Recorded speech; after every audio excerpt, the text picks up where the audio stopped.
Здравейте, приятели! Добре дошли в канала Чип Гараж. В този канал предимно ще си поправям личните коли. В днешния епизод на фокус ще е Audi S6 от 2018 година. Ще покажа всичко, което правя по нея. И както винаги ще го направя максимално ефтино и ефективно, без лични приказки и без сервизен бюджет. Здобих се с въпросната кола преди няколко месеца. Тя е американка и естествено има някакъв проблем. В случай не палеше.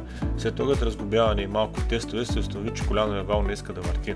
Започнах по-голямо разглобяване, за да разбера причината, евентуално да видя какъв е проблема на мотора, но за тази цел беше необходимо да го извадя и тъй като колата я правя в домашни условия, я подпрях на тръпчета. Подготвих мотора за вадене, като махнах предната броня, радиатора, фаровете. Извадих мотора с цялото предно окачване, автоматична скорост в кутия, както дават по инструкция в Audi.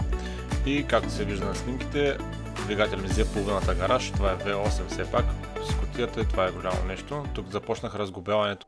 Започвам първо като премахвам вакуумите, след това се насочвам към главата, реално това е целта, за да мога да видя дали като махна капака на главата ще има някакъв проблем с валове, повдигачи и така нататък, евентуално нещо, което да не е окей.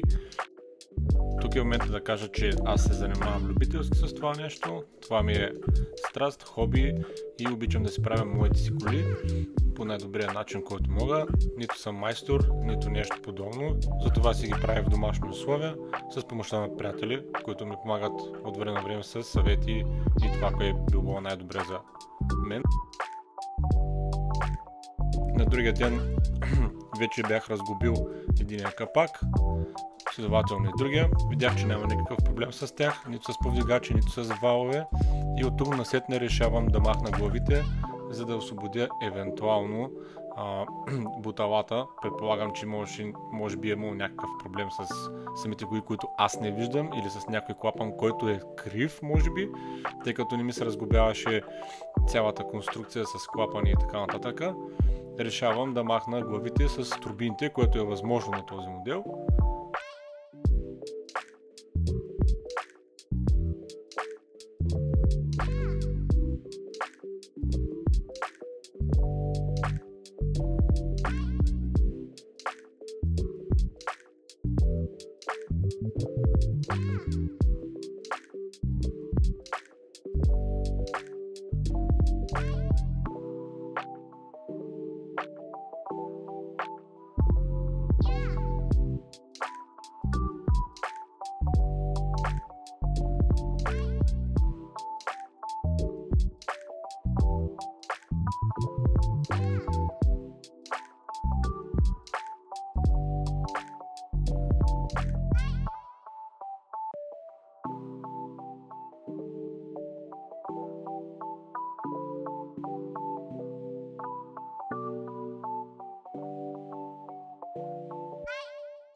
Тук главата вече махнах, направих малък оглед и за моя жалост нищо не установих, нямаше никакви видими следи от това какъв би е проблема.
На другия ден продължавам да разглобявам и другата глава, за да видя дали има и тя някакъв проблем.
След като махна след малко главата, ще разбера, че всъщност съм бил много прецакан и ще ви покажа малко след това снимка на всъщност проблема какъв е, а именно е, че колата е претърпяла воден удар, следователно е влязла вода в мотора, огънал е 2 биели, вследствие на това имам лек удар в блок, надран цилиндър и 2 криви бутала, всъщност биели.